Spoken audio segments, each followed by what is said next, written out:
అక్క తమ్ముడు అన్న చెల్లెల బంధం విడతీయలేనిది. వారి అనుబంధానికి ప్రతీక రాఖీ పౌర్ణమి పండుగ. కానీ అదే రక్షాబంధన్ రోజు వారిని నివారించిన ఘటనలు మంచిర్యాల రాజన్న సిరిసిల్ల జిల్లాలో జరిగాయి. మంచిర్యాల జిల్లా రామకృష్ణాపూర్ సోషల్ వెల్ఫేర్ గురుకుల పాఠశాల చదువుతున్న అశ్విక సహస్రాలను రాఖీ కట్టడానికి సెలవు ఇవ్వలేదు. అయితే తమ్ముడు జితేంద్రను తీసుకుని హాస్టల్ వద్దకు వెళ్లారు. అక్కడ కూడా వారిని రాఖీ కట్టకుండా అధికారులు నివారించారు. దీంతో తల్లిదండ్రులు కిటికీలో నుంచి అశ్విక సహస్రాలతో తమ్ముడికి రాఖీ కట్టించారు.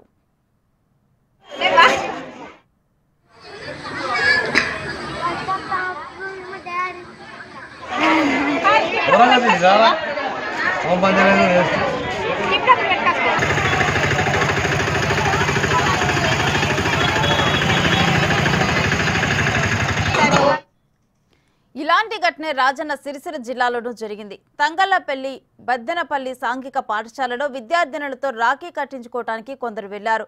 అక్కడ వారిని రాఖీ కట్టనీయకుండా ప్రిన్సిపల్ ఉపాధ్యాయులు గేటు తెరవకుండా కఠినంగా వ్యవహరించారు.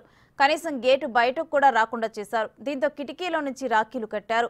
ఇలాంటి ఘటనలపై గురుకుల కస్తూర్బా పాఠశాలలు స్కూళ్లపై తీవ్ర ఆరోపణలు వెల్లువెత్తుతున్నాయి. అధికారుల తీరుపై తల్లిదండ్రులు మండిపడుతున్నారు. ఇలా వ్యవహరించడం సరైన విధానం కాదని వాపోతున్నారు.